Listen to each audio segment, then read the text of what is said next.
communities experienced, coupled with a fight for racial justice in the wake of the murders of George Floyd, Breonna Taylor, Ahmaud Arbery, and countless other Black and Brown Americans at the hands of police and a criminal justice system that's not at all just. I'm proud of the organizing that minority vets leaders have been doing around the country, sacrificing their safety, well-being, and laying everything on the line to fight for what they believe in. The fight is far from over and won't be won even in our lifetimes. But I can honestly say that these folks have given their all to bend the system just a little bit toward justice for our community. This past year, MVA put forward its first ever slate of advocacy priorities intended to right some of the injustices in the system we encounter each and every day. Later tonight, you'll hear from our operations and policy director, who will share a bit more about what we've accomplished, but some examples of our work can be seen in the overturning of the unjust military trans ban that denied trans service members the opportunity to serve openly and authentically as fully themselves. You can also see it in the organizing work that members of this team did in conjunction with the community of survivors to fight for justice for Vanessa Guillen and thousands of other survivors of military sexual trauma.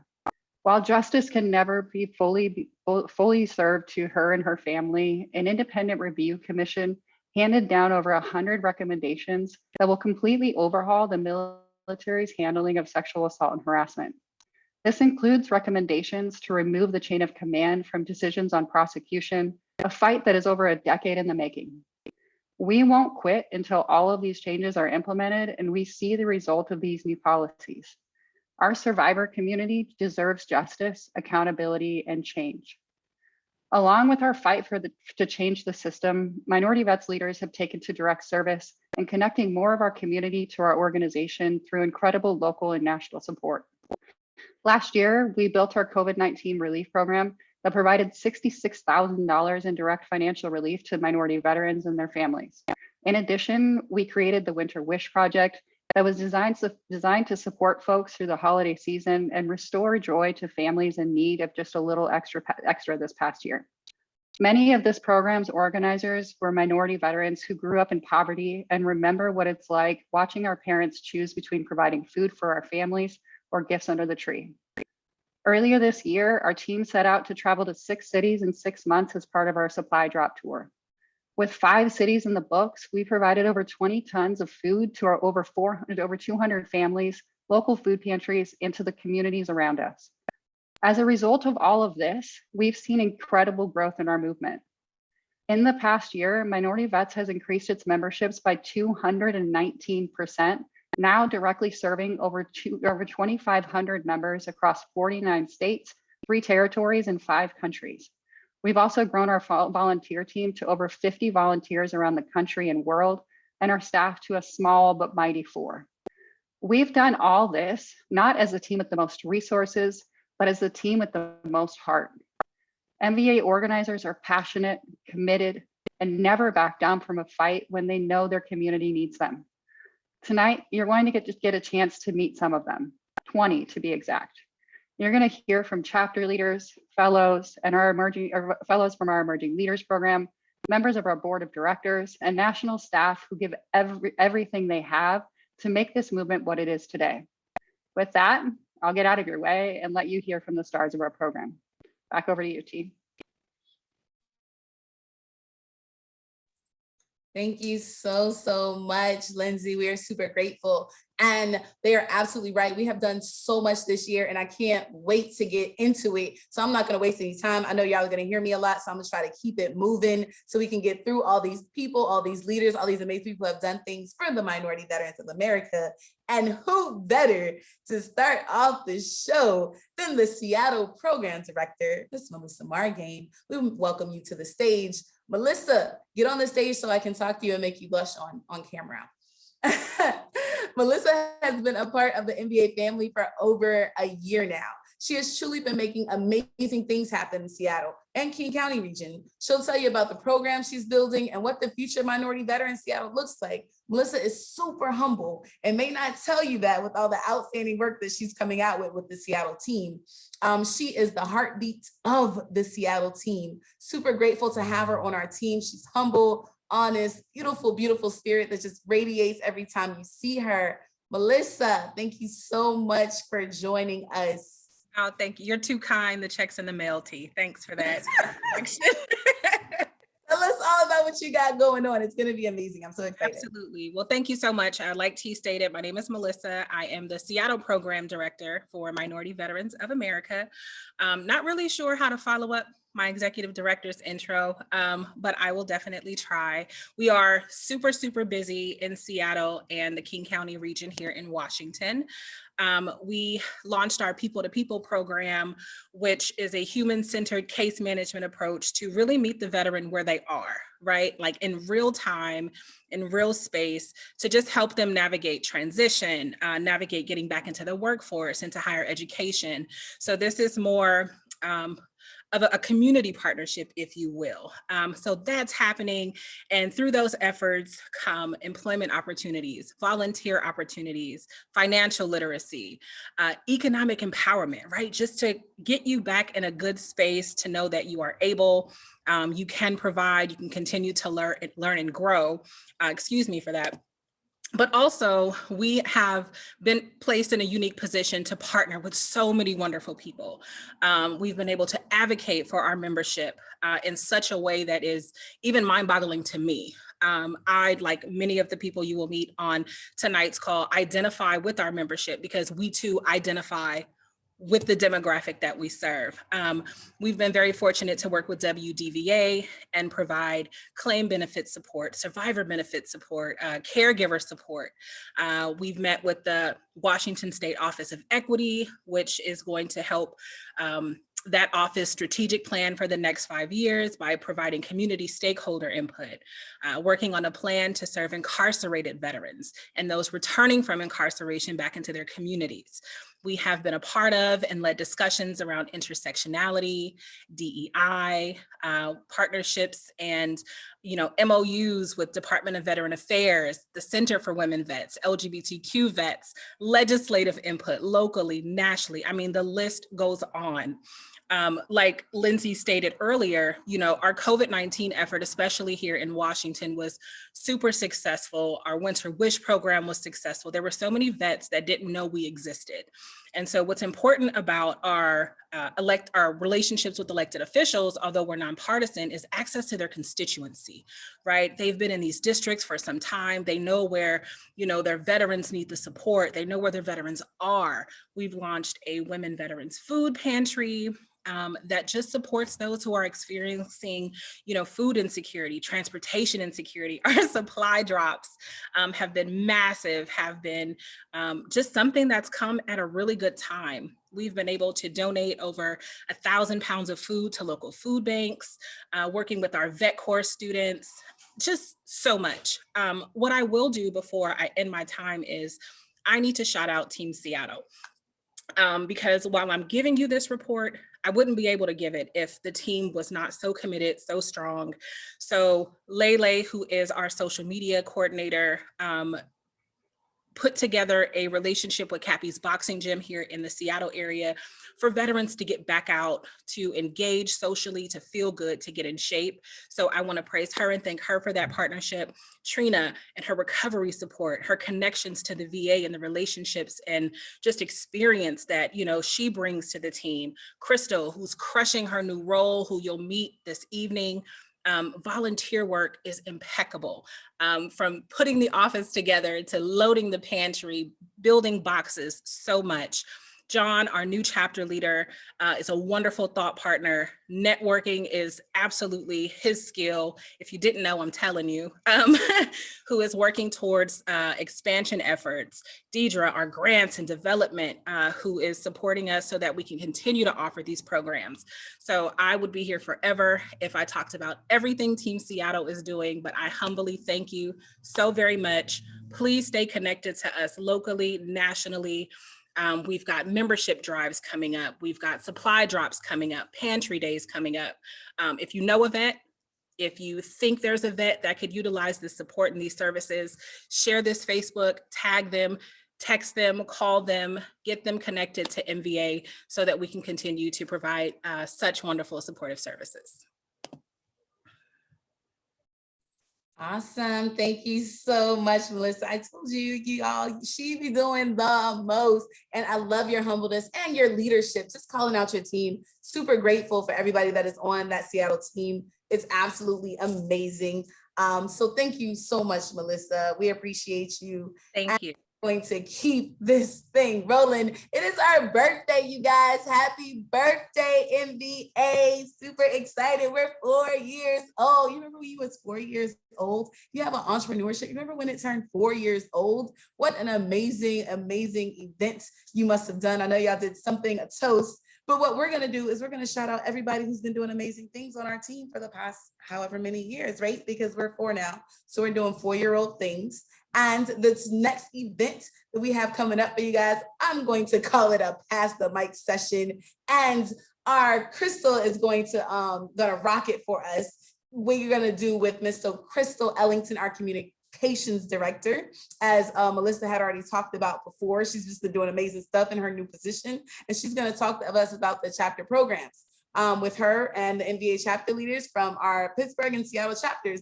So without further ado, Crystal, come join the screen with me, beautiful. Hey T, thank you so much for that wonderful introduction. Just like we had our vibe going on that Juneteenth, you remember. So that was one of the many events we had this past year, and it was amazing being a part of it, especially since Juneteenth was declared a national holiday about time. So as T mentioned, I'm going to be going over the chapter programs and our growth over the past year and what we've had the opportunity to accomplish. So our chapter networks are designed to facilitate a home and community for local community and membership. In addition to community events and leadership opportunities, each chapter engages in local advocacy and addressing food and resource insecurity. So our current chapters that we have Seattle, Atlanta, Richmond, and our newest chapter is Pittsburgh. So we're excited for 2022 when we have a chance to add more chapters to this growing network. And without further ado, I'm going to introduce some of the rock stars that we have as our chapter leads. So for Team Pittsburgh, we have Nathan Porter, and then also Ashley Sellers, Crystal Bartley, and then Seattle's own John Hegwood. So Nathan, go ahead and jump on the camera for us and tell us what you have going on in Pittsburgh. Hey there, I'm Nathan Porter. I'm one of the chapter leads here in Pittsburgh. We also have Ashley and Crystal. But yeah, we're still getting our gears going here in Pittsburgh. We kicked everything off with the supply drop, and we were able to reach a lot of veteran families through that. And yeah, we've got some stuff planned for this month. For our birthday, we're going to do a food drive, and we're going to hand out, the first day we're going to collect food, and then we're going to hand out that food to veterans in need the following day. And we have a few other things planned for throughout the year. We're going to be doing a memorial type event for September 11th. We're going to be doing a 10th anniversary repeal of Don't Ask, Don't Tell. We're going to get together for that. And then we have some fun fall stuff planned too. And we'll have another food drive and distribution, and we'll be getting together some shelter kits. And in December, we'll have some holiday stuff and a toy drive. Yeah, we're keeping busy here.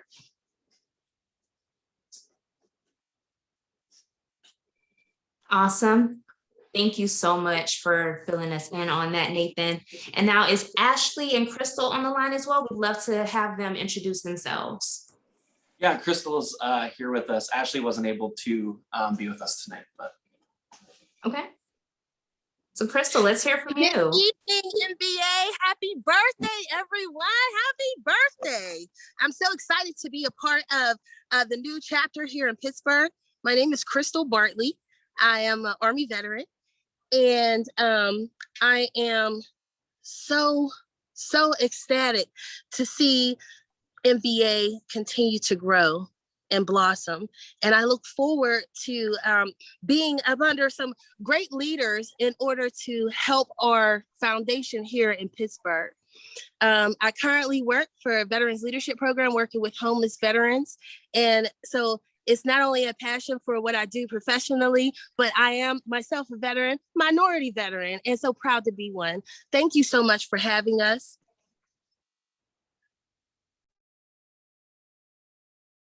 Absolutely. Thank you so much for that, Crystal. So glad to have you. You seem like you're an amazing, energetic addition to the team. So again, thank you for being part of our community. And then we have Seattle's own John Hegwood. If you could give us a brief introduction and let us know what you've had going on. Sure thing. Hey folks, my name's John Hegwood. I am a U.S. Army veteran. I am recently the Seattle chapter lead as of about 2-ish months ago and change. I do still have the new car, so I promise. We are doing a lot of stuff here in Seattle though, even though I've only been here for a short period of time. Later this month, we have the birthday bash going on at Seward Park in Seattle. We also have a hike going on the 29th at Sunrise Ridge Trail at 8:30 a.m., 8 a.m., 8:30 a.m.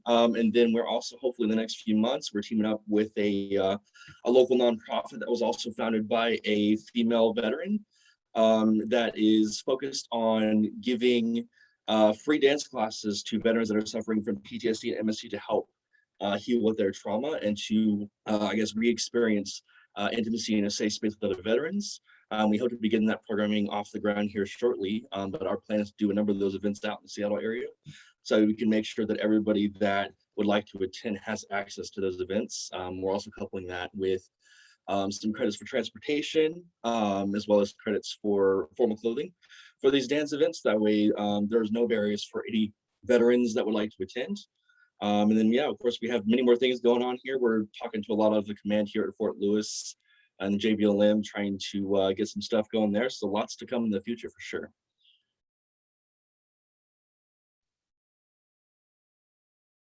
Awesome. Thank you so much for that, John. So if I could have all of the chapter leads on camera, I do have a few interview questions for you all. So I will start with Nathan, since you went first, so picking on you a little bit. So Minority Vets is proud to be community-centered in its advocacy and programming. How has establishing official chapters in your area helped the organization to better serve your Pittsburgh community? It's really, it's really helped us connect locally with people because, MVA, by creating these chapters, we're able to reach out and actually connect with people on the ground. And, someone here in Pittsburgh, might see MVA and wondering how they can get involved and that kind of thing. Now that there's a chapter here, they're like, okay, now we have a reason and we have people here that are doing awesome things in the community. So through our chapter programs, we're really able, and like just with Crystal, one of our other chapter leads that you just met earlier, we met her through outreach to the community and Ashley and everyone else that is jumping on board. So it's kind of like a chain reaction, and it kind of snowballs from there. And but yeah. Awesome, thank you. So same question for you, Crystal. How has, having an official chapter in your area impacted how you serve your community?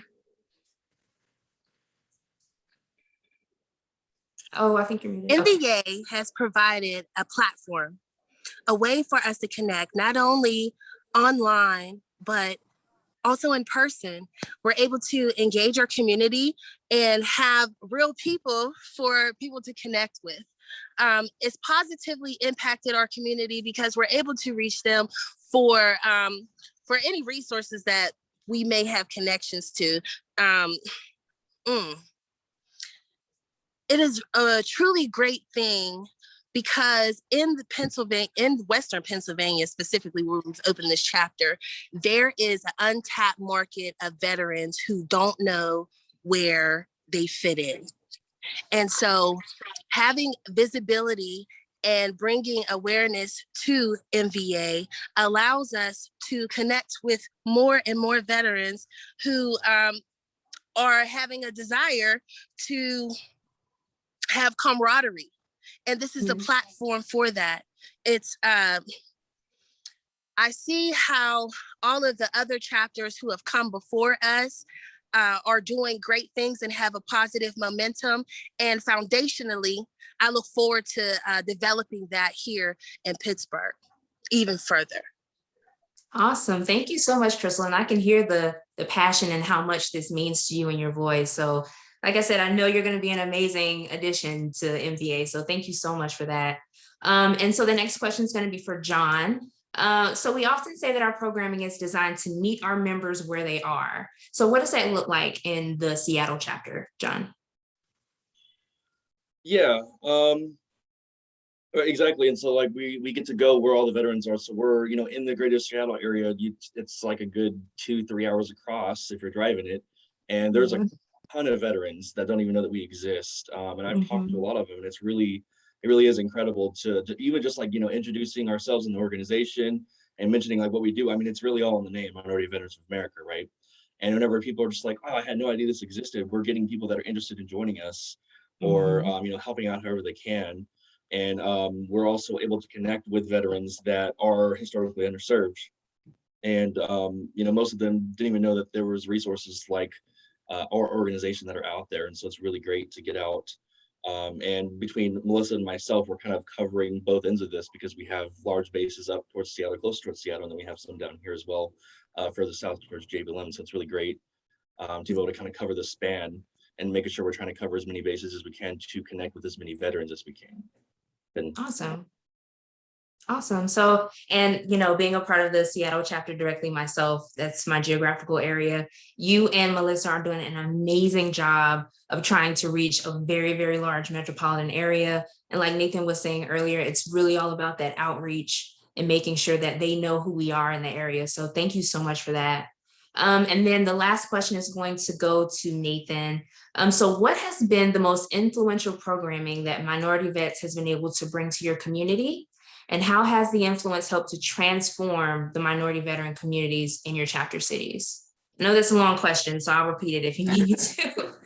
I would say right now, what's at the forefront, we're just about to wrap up our supply drop tour in Chicago. And we kicked that off here in Pittsburgh and really trying to help battle those issues of food insecurity among our minority veterans. That's, the families that we were able to help out through that, seeing those people come forward and to us, we're just taking this food and giving it to people, right? And it might seem pretty simple, but to those people that are really down on their luck and could really use the help, seeing them come and just like by the simple act of giving someone food, putting them into tears. And that really speaks a lot.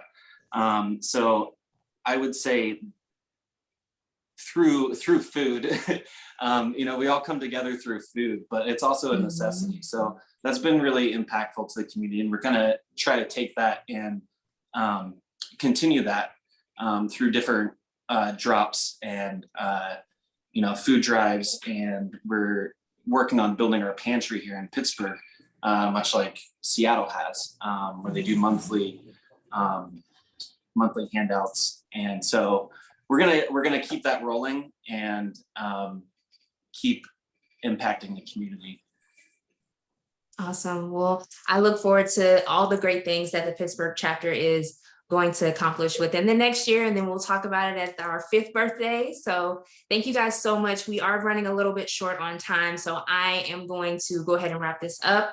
Thank you, John, Crystal, and Nathan, so much for your feedback. And I know you guys are going to do great things in the community. So I am going to pass it back to T. And it was great to meet you all again. I'm Crystal, and I'll see you guys later. Thank you so much, Crystal. Crystal talking to some amazing leaders we got going on. We are going to keep this thing moving. We are going to talk about emerging leaders and this new project I'm excited and stoked about to hear about. So we'll be talking about the newest programmatic addition. It is called Project Thrive. Back with us to talk about this program is none other than Lindsay Church, followed by yours truly. I will be interviewing 2 emerging leader fellows, Ash Wallace and Mia Arena. So you guys, welcome back to the screen, Lindsay Church. Thanks so much, T. All right, so Project Thrive. So In a world where identity is one of the greatest indicators of outcomes, creating real and lasting change requires that communities have access to equitable opportunities and economic stability. For many, military service is the greatest opportunity to create economic equity in their lives, yet our minority veteran communities, despite having similar military experiences, continue to face disparate economic outcomes across multiple financial indicators when compared to their dominant identity veteran counterparts. The inequitable outcomes that minority veterans face are often by design and not happenstance.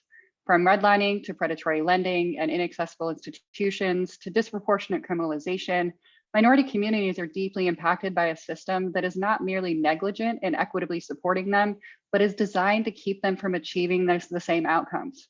These outcomes reflect the realities that minority veterans faced prior to the COVID-19 pandemic, which further impacted their qualities of life and livelihoods through disproportionate rates of illness, job loss, housing instability, and food insecurity. Project Thrive is a program designed to help minority veterans achieve economic stability and success. Our holistic approach means that we meet veterans where they are, no matter what that may look like, and empower them to achieve their dreams. Empowering minority veterans to thrive economically through culturally responsive and holistically designed economics wellness programming. Project Thrive includes three main pillars: achieving equitable wages and income, increasing generational wealth, and expanding access to culturally responsive training and development. Here to talk about one of Project Thrive's programs, Emerging Leaders, are two of our Emerging Leaders Fellows.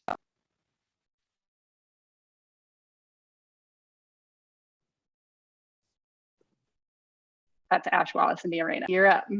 Hi. Hello, everyone.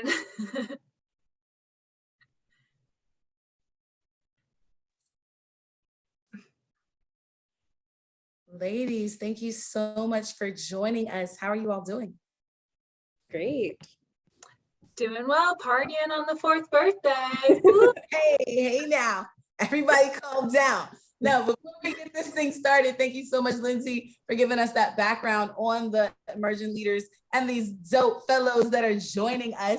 So I just want to ask you a couple of questions. And the first one, and anybody can feel free to answer whichever one you feel comfortable answering. So Ashwin, it's totally up to you. So I want to know what made you want to apply for the fellowship.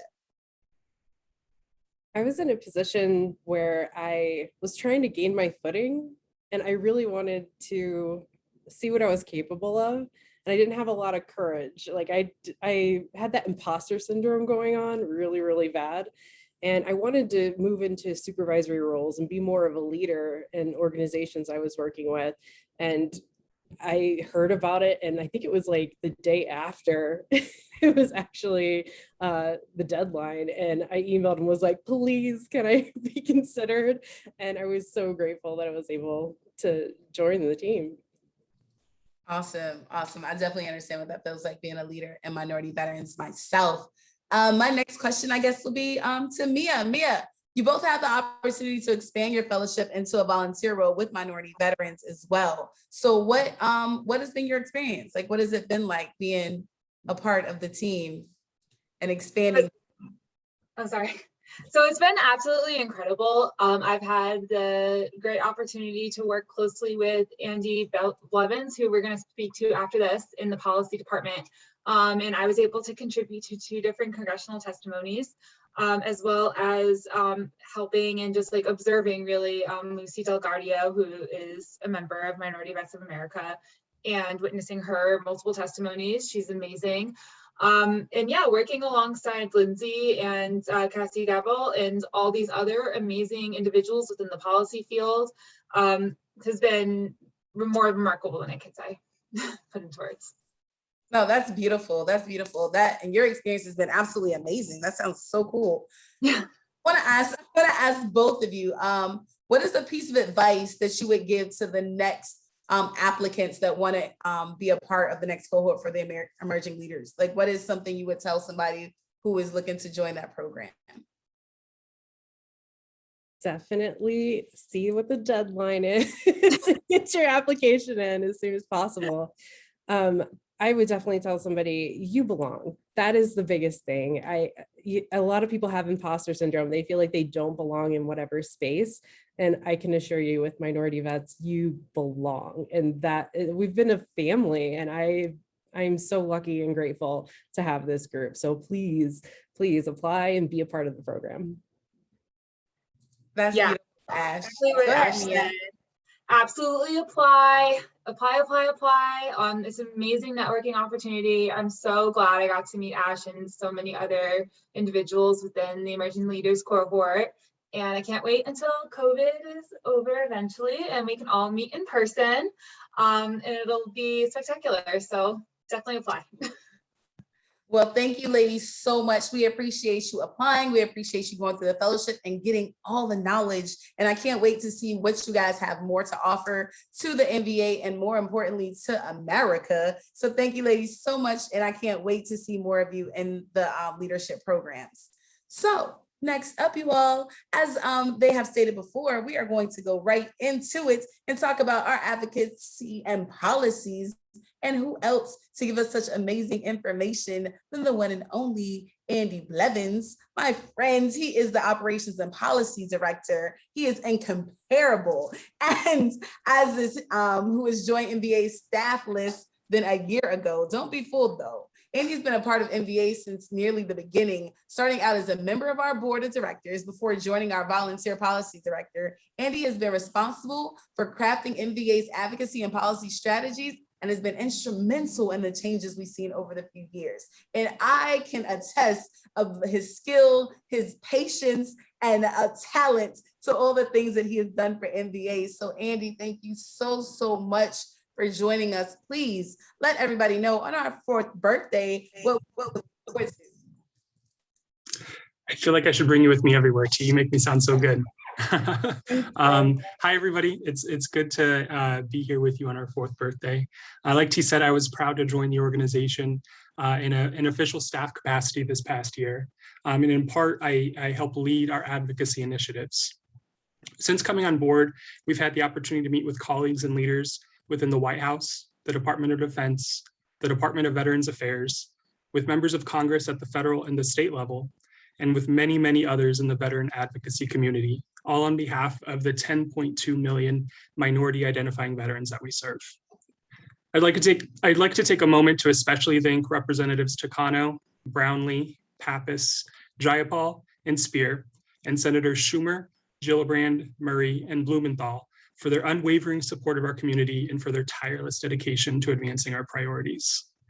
I would also like to give a shout out to the 17 volunteers and interns that have spent countless nights and weekends poring over proposed legislation, anticipated regulatory changes, and indulging me in way too many of my impromptu strategy sessions to help ensure that our advocacy efforts were as effective as possible. We would not have made the significant progress that we did this past year or be ready to move even larger mountains in the coming year without you, so thank you. Over the past year, we have provided 11 testimonies before Congress on topics ranging from military sexual trauma to comprehensive healthcare services in the age of COVID, and from mental health services to inequitable frameworks that are preventing the access to due and necessary care and benefits. We have also provided input on nearly 70 pieces of legislation, most of which were bipartisan and bicameral. Our advocacy focused on securing or creating equitable and just conditions for our minority veteran communities. We reminded our elected officials that every service-oriented framework and program must be designed for those most marginalized and underserved in our community, rather than bastardized to include us as an afterthought. Like Lindsay mentioned, some of the advocacy areas that we are most proud to have been involved with this year include the Department of Defense's Independent Review Commission on Sexual Assault in the Military, standing alongside our LGBTQ veterans and siblings in arms as we worked to ensure open and authentic transgender military service finally becoming the law of the land, and advocating for informed and inclusive frameworks that support our veteran communities living with the ramifications of toxic exposure. We are presently working with our congressional colleagues on the creation of an LGBTQ Veterans Advisory Committee to end maternal mortality and morbidity disparities, and to ensure life-changing and comprehensive family planning measures are available to our families regardless of their sexual orientation, gender identity, or marital status. Excuse me, I'm feeling a little sick today, so bear with me. Looking towards next year, we have a very robust set of priorities, many of which are carrying over from this past year, like ending military sexual trauma and supporting survivors, or capturing comprehensive abortion and contraception services. But there are also a few new areas that we are excited to dive into as well, like mandated minority-focused and trauma-informed training requirements, expanding psychopharmacological medical interventions, including cannabis and ketamine, and ensuring our communities have needed access to capital as they look to purchase their own homes and to start their own businesses. For those that would like to know more, you can find a full list of our priorities on our website. Our community is not navigating an equitable and just system. Excuse me, sorry. Our community is not navigating an equitable and just system as they transition into the civilian sector and look to access due and necessary services and benefits. There's a great deal of work that needs to be done. I'm happy to say that my team, our community partners, and I are all proud to advocate for those essential changes on this community's behalf. Thank you for that trust and that confidence that you have given us. And with that, T, I'll hand it back over to you. Amy, thank you so much. I hope you feel better, friends.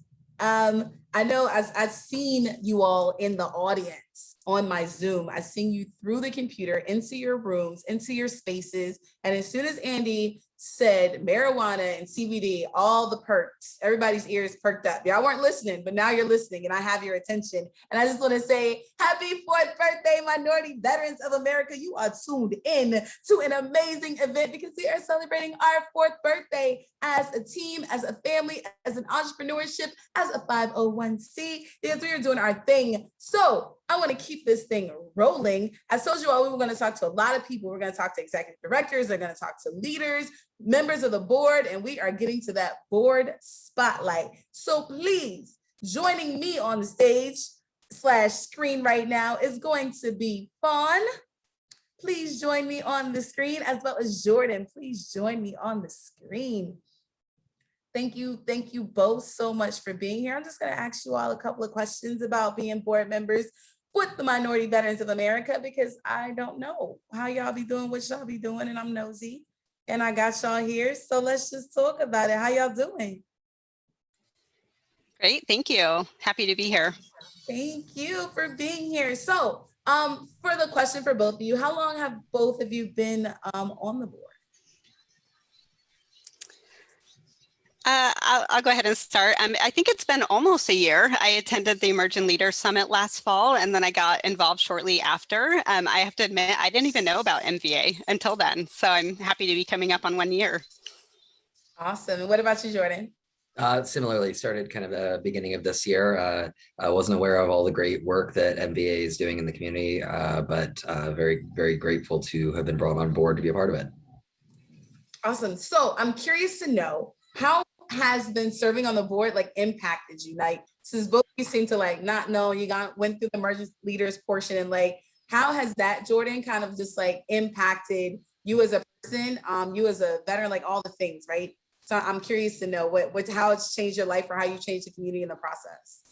Yeah, so I actually haven't participated in our Emerging Leaders program, but it's been a really wonderful opportunity to kind of just get involved in some different things and get involved in some kind of direct action and being able to support folks who are on the ground, making a difference, kind of literally feeding the hungry. I mean, it's such a wonderful organization, and it's just been truly an incredible part of this past year.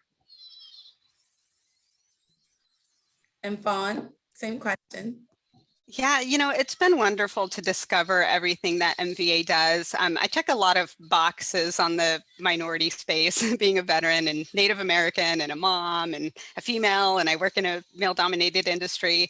I've always kind of kept those identities separate and never really found a place where there were other people like me. And in some ways, I've found that with MVA and realized that a lot of the issues I have faced as a veteran and transitioning out of the service, a lot of of people are experiencing as well. And it's been really nice to just dive into that intersectionality that exists in all those communities and see what the anomalies are, but a lot of the similarities too that exist. And I think that's really what will take us kind of to that next level, is really focusing on accessibility. So that's been really inspiring to me, but I feel like I've kind of found my people as well.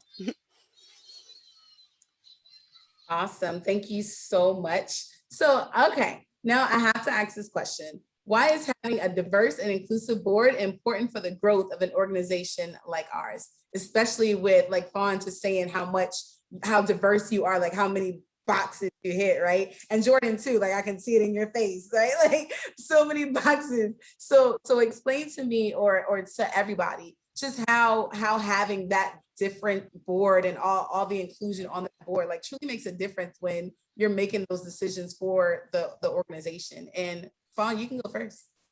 Yeah, diversity drives innovation. It forces us to think outside the box. It helps us to bring ideas to the table that we might not have thought of. And it helps us grow too, as leaders. And everybody here is a leader involved in MVA and what we're doing.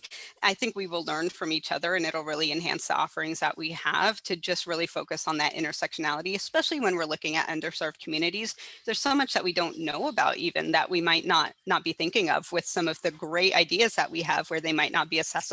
But if we have diversity in our community and in our leadership board, we can start to identify that and start to address those gaps. Awesome. Jordan? Yeah, I think Fawn really hit it on the head there. I think diversity is strength. It's not just about checking a box or tokenizing folks. It's about making sure that conversations about equity and inclusion are led by the people who are affected and who have been systemically affected for hundreds of years in many cases.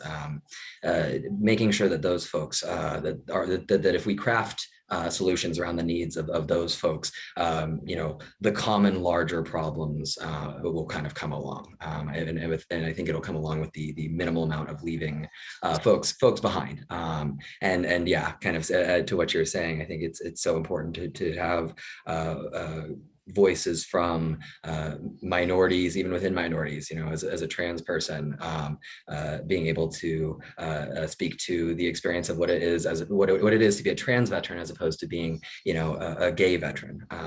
There are material differences, and I think that those are things that often are overlooked without the presence of systems impacted voices in positions of power to address these issues and to craft solutions.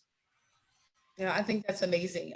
Absolutely amazing. I agree with you both. I'm super excited just to get your guys' input and perspective. I know that recently a lot of the board has kind of like changed and maneuvered into a different look, and I'm excited about it. And I can't wait to see what you all have, because I feel like over the past year, it has been some changes on the board as far as like, just what bringing new people in. And I'm excited because that means that there's new perspective and direction in all the inclusion that's going to happen based on the things that you haven't been here to say, and just I think a new view, right? Like fresh eyes, a fresh pair of eyes, I think is what it is for me. So I'm excited. Like I can't even get my words out, because I know that listening to both of you speak, that we're in such good hands on the future and perspective of where MVA is going. So I'm super grateful for both of you. Thank you so much for joining me on this screen, and happy birthday to you both.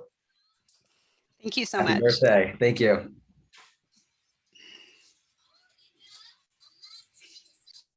You guys, we are going to keep it moving. They were absolutely excellent. That was such a great interview. I like interviewing people. I think I just like crying a little bit, but we're going to keep it going. If you don't know what is going on, it is your girl here, Simply T Doubly Poetry, and I am hosting Minority Veterans of America's 4th celebration. It is a birthday party up in here, if you have not noticed, and we are getting the numbers. We are going through the people who make it happen, one by one, two by two. So if you are just joining us, welcome. If you have been here, let's keep this party going. So we're going to talk about impact, and why it is so important in Minorities, Veterans of America, and its leaders. So I'm going to bring to the stage some amazing people.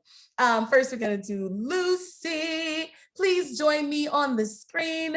And then we're gonna have Jason, please join me on the screen. And finally, but not least, this is Vivian, please join me on the screen if you are here. What's going on? Luz, how are you? Happy birthday. Happy birthday. I haven't seen your face in so long. You look amazing. I am still waiting on Jason to hit the screen. Oh, I know. Thank you. Thank you. This is exciting. Hi, I'm really Vivian. Jason, there we go. Everybody's here. Super. Oh, I love that background. excited about all this.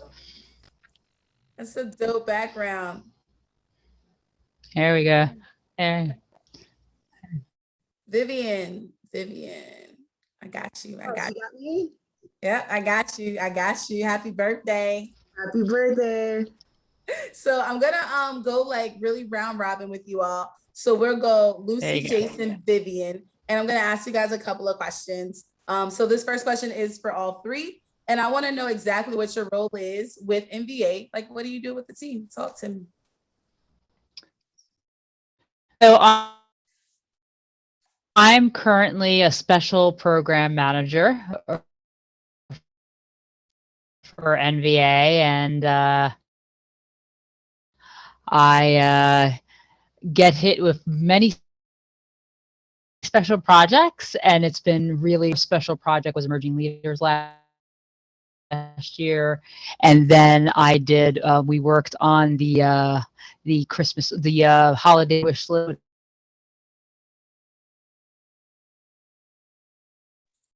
Okay, Lucy, you're going in and out. So I'm gonna give you time to get your audio together. Your video's a little shaky too. So we'll just move right into the next person. Jason, I'm gonna let you take it over, and then Vivian, and then we'll come back to Lucy. So again, your role with the MVA and what do you do with the team? Got it. So I'm Jason. But besides that, you know, I worked on work that we did, and it was how I was introduced to space, introduced to Lindsay. I'm going in and out. You know what? Move on, and I'm gonna log in from another way. So just let me. Okay. I'm sorry, Jason. Go ahead. All good. Flexibility is the key to air power. So I'm Jason. I'm the executive assistant to our amazing executive director, Lindsay Church. I basically am their handler. I make sure they're in the right place at the right time, adequately prepped, and just make sure they are well informed and that the team is informed from their seat. I like that. I'm the handler. I handle the people who need to be handled. Vivian, tell us more about what you do for MVA.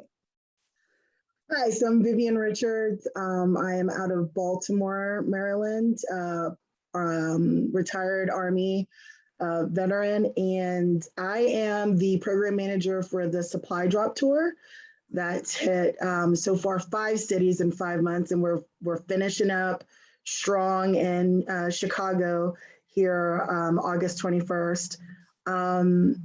Yeah, and then I'm also like the tech witch, I think. I try to sprinkle some tech spells all around the organization.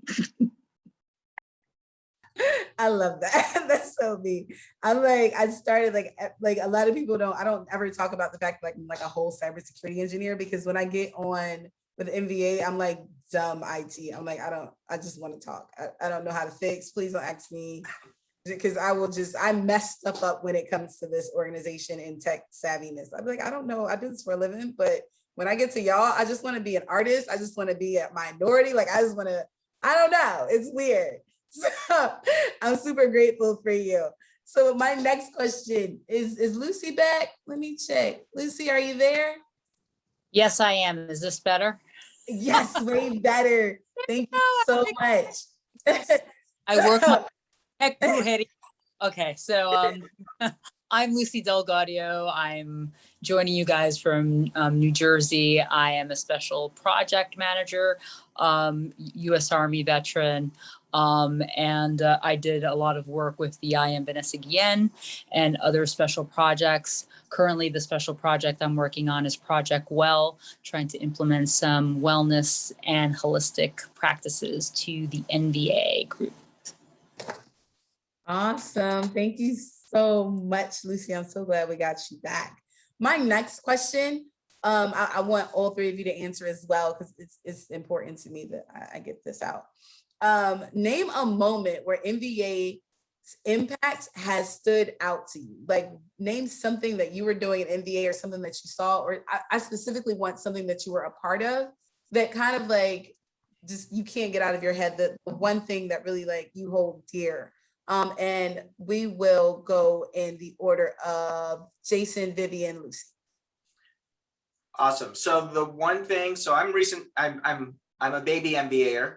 I've been with MVA for about 2 or a little around 3 months, which also feels like I've been with MVA for years, just because the camaraderie, you know, we all have something in common, the military, minority, we're just a big old family. So the one thing that sticks out to me is the Seattle supply drop. When I first joined on, Lindsay was like, I need travel, I need Airbnb, I need this, and make sure we have food. And I was like, got it, boss. But all throughout the planning, like I was reaching out to so many different people and throughout MBA. And it was almost as if we knew each other since birth. But it was also the first time that I had ever communicated with these folks. And then, you know, getting to Seattle for that supply drop, meeting Melissa, that was my cousin from way back when we grew up. Never met her. First time, we were cousins, we were friends, we've gone way back. Let's not you know, forget Vivian, my cohort. Yeah, Vivian and I hit it off. Like my sister, that my mentor, just Vivian is an amazing human being, and was the second one to kind of be like, I was on the ground, got to Restaurant Depot, and she's like, you grab that, let's go. And I'm like, oh, okay, got it.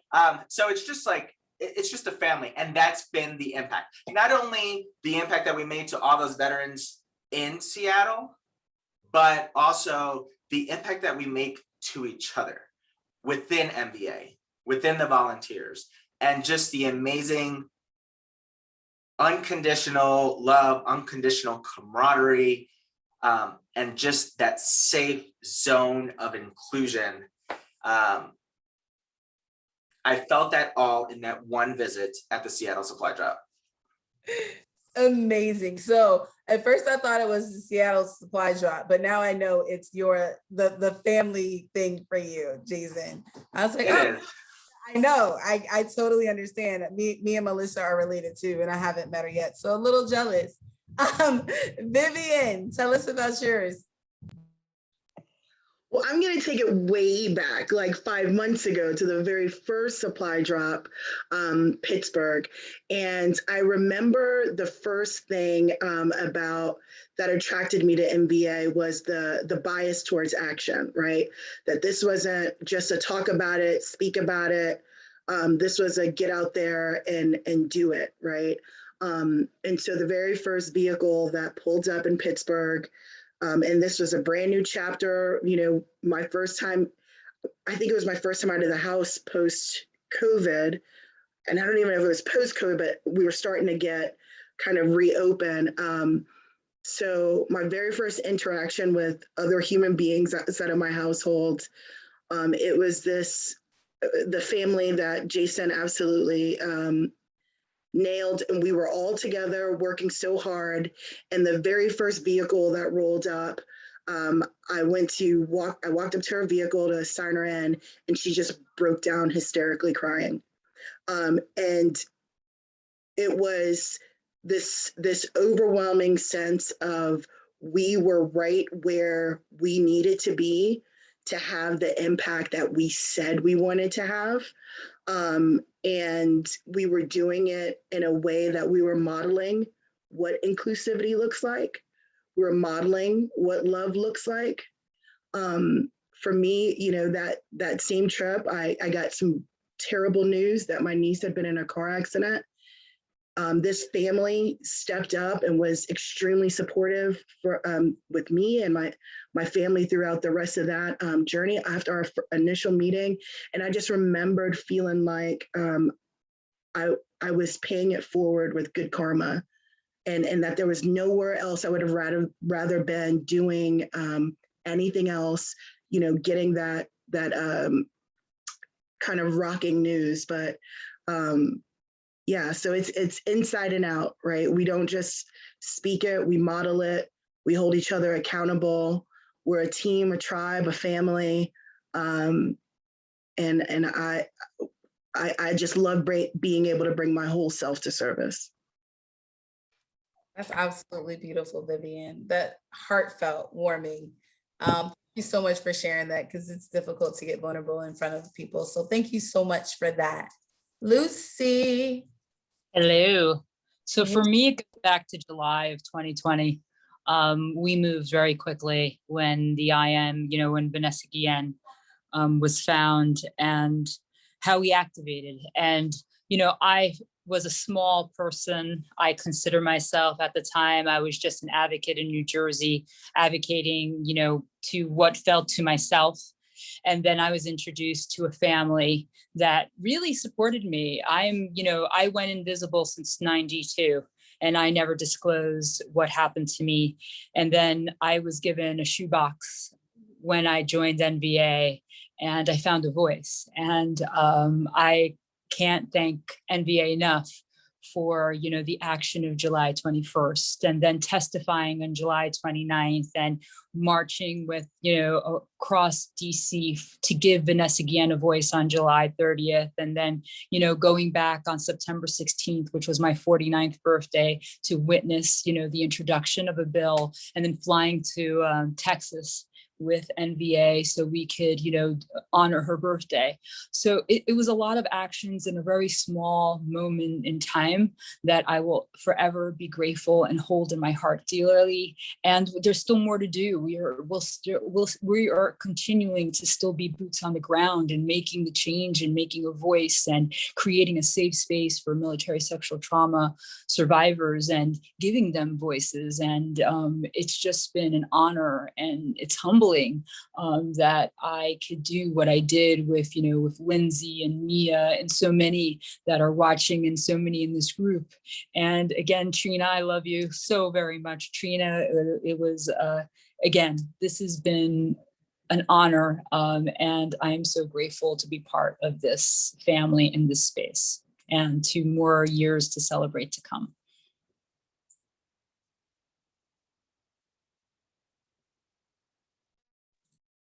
Absolutely beautiful. Shout out to Trina. I got introduced to Trina as Trina the OG. Lucy, that was an amazing, amazing situation. And I do remember that, and you were more than just a little part, but I do understand your humbleness to the cause. So I'm always grateful for you, and just being a mentor when you don't even realize it. Your conversation I hold so dear to me. I love listening to you speak, and you're definitely one of my mentors, and always giving MVA something so great. And what I love about all three of you is that you all have such a humbleness, just a humbling spirit about you. And that's what like MVA is like really based on, just the ability to want to do something for your community with people who are just like you that are doing it. And it's like, no, really, Vivian, like, no, really, Jason, they're doing it, right? Like, it's not just people talking about it, but really like out there on the streets. And you three of you are a genuine testament of all the MVA is doing and called to do. So thank you so much for joining the screen with me. I appreciate you all, and continue. Happy birthday, you guys.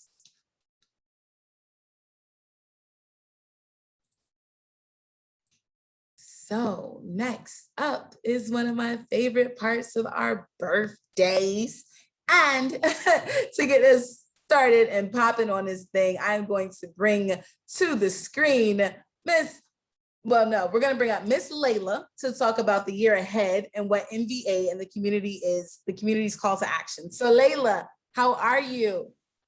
Aloha, T. It's so good to see your smiling and beautiful face again. So long. This is my Ohana from way back, you guys. So Layla, give us some brief, like tell us what's going on. I know you got a call to action, and then after that, we're gonna have a party. So yeah, absolutely. As you all can see, this year has been incredibly powerful and has brought resources, support, policy change to our community. And we have accomplished so much in just 4 years, but I can assure you all that we're only just getting started. And with all that we've done, there's still so much work to do.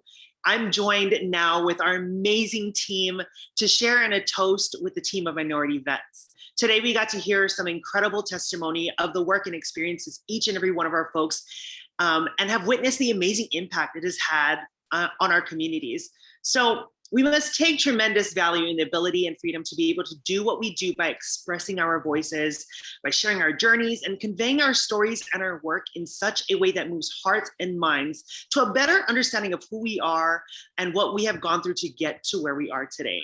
That is the power of our team, because when we are able to provide our communities with vital access to the necessities they need to thrive, when you provide them with outstanding, compassionate, and understanding support, and you give them the same level of dignity and respect that you feel you deserve, we all begin to foster an environment built on trust and relationships that make our work all worth it. Each and every one of you has an extremely vital part in this success of this phenomenal team. And I'm so proud to be here with you all and doing the incredible work that you are all absolutely crushing. So moving forward, when we leave here today, I hope that we can continue to collaborate and serve together. Sorry, my phone's going off. We need to be intentional when designing spaces that create equity by default to give our people the agency to choose how they navigate their own journeys and relationships. The end goal of our mission is to achieve unconditional equity and provide resources and materials that benefits from advocacy but doesn't require it, to ensure that everyone feels welcome and that they truly belong here with us. And ultimately, we have to remind one another daily that we must not forget that we speak into existence the reality that we choose by the language that we empower, by the stories that we tell, by the voices that we uplift, by the examples that we set, and by the work that we do and the decisions that we make every day. Every step, every word, every action. Thank you guys so much. Happy birthday, MVA. This is so much to take in and process and celebrate, but I'm super, super blessed and honored to be here with each and every one of you. Thank you so much, Layla. I appreciate you. So that was an amazing, amazing toast to the future of minority veterans of America. I just want to say thank you all from the executive director. Thank you, Melissa Margain. Thank you to our leaders, our directors, to our board members. You all have absolutely been amazing. Shout out to Trina. I love you. Absolutely amazing. I'm just looking at everybody's face. I know y'all can't see it like I can see it, but let me tell y'all, it is like the Brady Bunch screen right now. And it's amazing view. So I'm going to ask, because I don't know, and I want to know if we can all do a toast, or can we all just say like something special? Is that cool? So I'm gonna do it in like my Brady Bunch row, right? Like how I see you all. So please, everybody come on to the screen if you are not on, and I'm just gonna do it in the order in which it was received. I don't know. Well, T, we're actually really short on time, so we might just have to have Lindsay toast us and get on up out of here. That totally sucks. Okay, so I'm gonna say this then, because I really wanted to hear from everybody. I'm so sad now. Look at Crystal. See, you're always there putting me in check. So, Layla, thank you so much for giving us that amazing, amazing future timeline. I appreciate you. To everybody, to all the leaders at MVA, I'm super grateful for you. We are working. We're going to continue to work. I'm going to send up my glass, and I am asking everybody everywhere to send up a glass and wish the Minority Veterans of America a happy 4th birthday. Happy birthday. Happy birthday. Cheers, everybody. And you all, thank you so much for watching. We here at Minority Veterans of America are super grateful to have you as supporters, friends, and as we heard, family. Continue to be a part of, support, and get in your community, because we are minorities, baby, but we are not missing. So y'all know what to do. Get at me. Let go.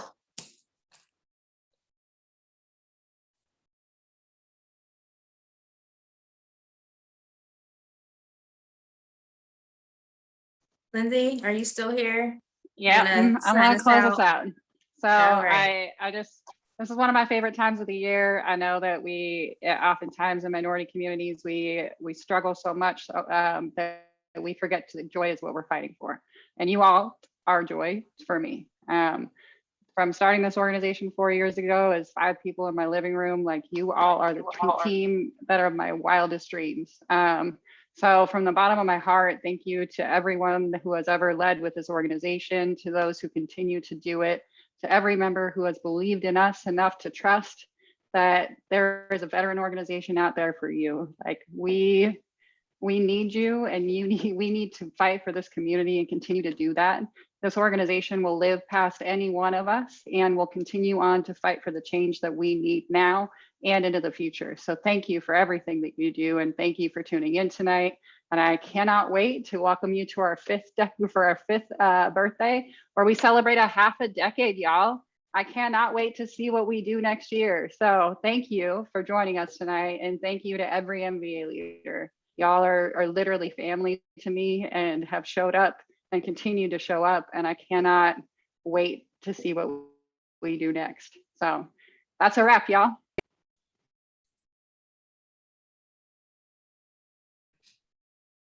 Happy birthday. Happy birthday.